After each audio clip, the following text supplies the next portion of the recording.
Hi guys, Tyrus here again. Are you recovering from a failed business, a failed venture, a failed partnership, or anything that you had put your soul, your heart into it, and failure just came and you never saw it coming? That's the conversation I want us to have today.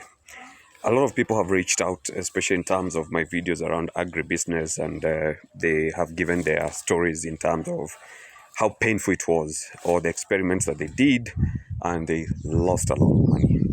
And it's not just constrained to the agribusiness. This is a fact that is affecting a lot of startups. And that's why a lot of people are giving up on business and they're sticking out to the day-to-day, I'll say, formal employment because of the risks or the pain or the damage or the trauma these particular failures have caused in their lives. And what I wanted to do today is just to take a few steps back for us to try and retrace what did we do wrong to get us into this particular state of failure. And one of the core things that is very common, especially in the work that I do with startups, especially in the tech industry and the agri industry and all that, is that you get founders or you get guys who are so convinced about the idea. They are so sold about the idea in a way that is almost impossible to be able even to give them alternate views about what is happening within that particular ecosystem. So it's like a drug. It's like your drug. This is my $1 million breakthrough that has been waiting for me for all this long. And what usually happens is that a lot of us miss the baby steps. When I mean the baby steps is that how do you start an idea? So the first thing is you get this brilliant idea, maybe from a friend or from experience or from reading and all that. Then you start thinking about that particular idea and how to make it live. Then you start talking to people, you start researching, you start doing your desktop research and basically engaging guys in terms of, hey, I want to do ABCD. How do you think about it? And a lot of people, especially for us, is we usually go to our friends, our families, and all that. And as they say, nobody says their child is ugly. So a lot of them will just cheer you on just to get rid of you and to get into the next, I'll call it Mushene conversation. So you go out there with that sense of belief that everything is good, you have done everything right, and then now you courageously go and resign your job and venture into this particular enterprise. But one of the core things that people are missing, and I'll take it up from the African proverb that says you do not test the depth of a river using 2 feet. Because if that river is deep, you will sink. Always test using one leg and then make a decision either to jump or not to jump. And this is the whole idea about piloting. Very simple stages. So you have an idea, you have thought about it, you have done your desktop research, you have talked to people, and you're convinced that this particular idea makes sense.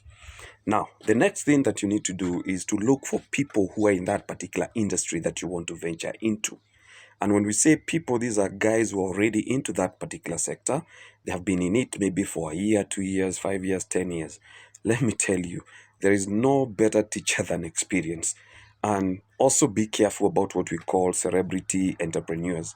There's some people who blow up their businesses. You've seen that in the tech industry, where you have a startup that is valued at 1 billion shillings. Then within a year or 2 years, they have closed down. So there's so much that happens behind the scenes that people never tell you about. Or you have seen guys who say, I rear 20 cows in a quarter an acre plot. It's not possible. It's not factual. They're not telling you that they have hired land somewhere else or they're using other resources, or I'm taking care of 20 cows with 2 farm workers. It's not possible. It's not practical. And then they will give you a couple of statistics to show you how many millions they're making in a month. But if you dig deeper, especially in terms of those glorified stories of success, you will find that a lot of the business metrics are not making sense. And I always say one of the best and easiest way of trying to check if your business idea works, do a business plan, take it to your bank and ask for a loan or ask for a facility to be able to fund that particular idea. If the bank gives you, you're on something good and great.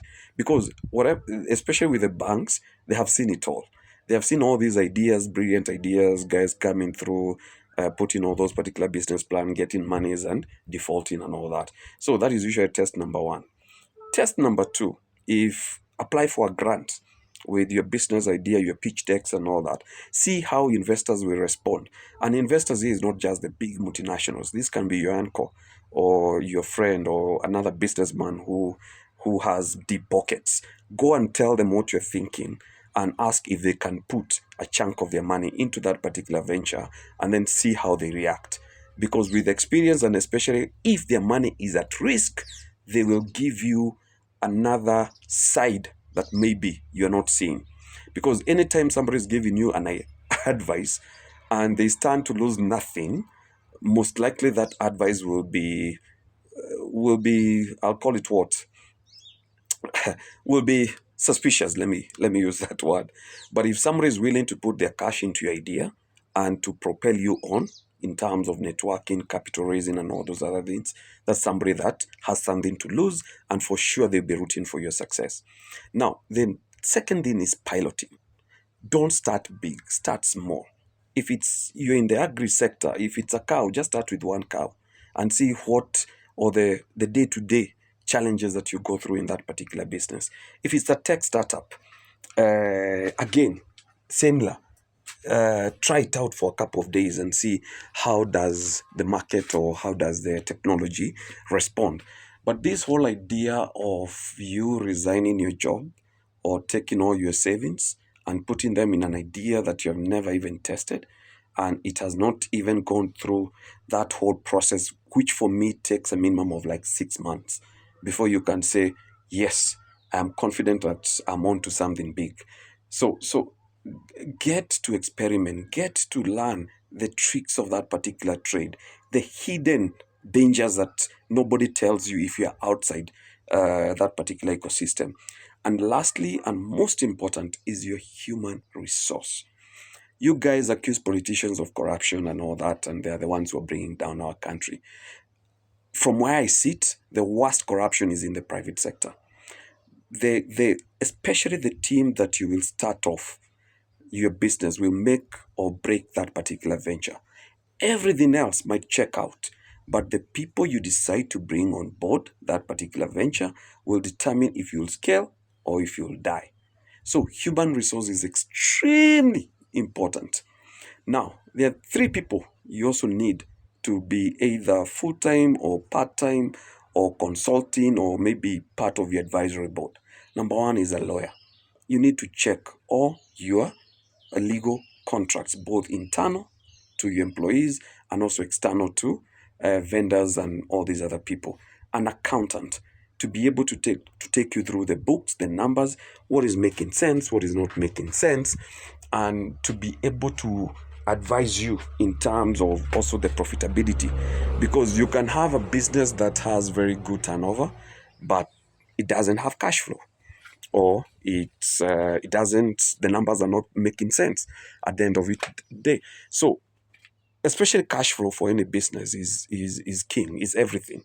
Without cash flow, you'll go nowhere, no matter how brilliant your idea is, and you will crash, even if everything else had checked out.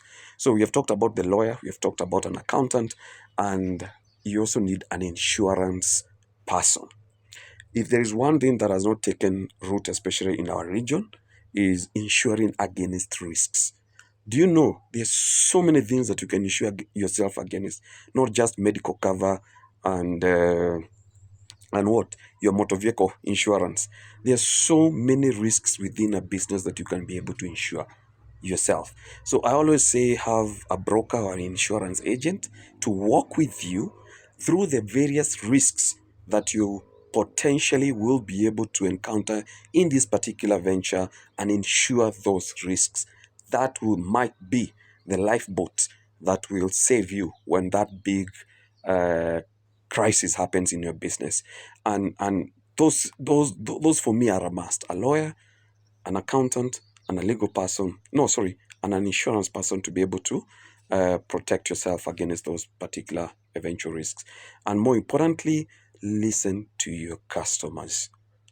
That brilliant idea you had initially, the customers might be telling you, no, we are not ready for it. Yes, it's brilliant and everything, but maybe we cannot afford it. Or if you were to add 2 or 3 other features, it might make sense to us. But for now, A, B, C, D. So weka masikio yako kwa ground, listen to the ground, and take that particular feedback and implement it as fast as you can for you to be able to survive. And you will be able to avoid all these terrible traumas people are going through after resigning their jobs, quitting their jobs, being laid off, or taking their life savings, putting them in a venture that they have no clue about, or they have not spent enough time on it. Sometimes I even advise, go and take a job in that particular sector that you think you want to do. Even if it's farming, go become a farmhand or somewhere. Just experience. Just bring your pride down.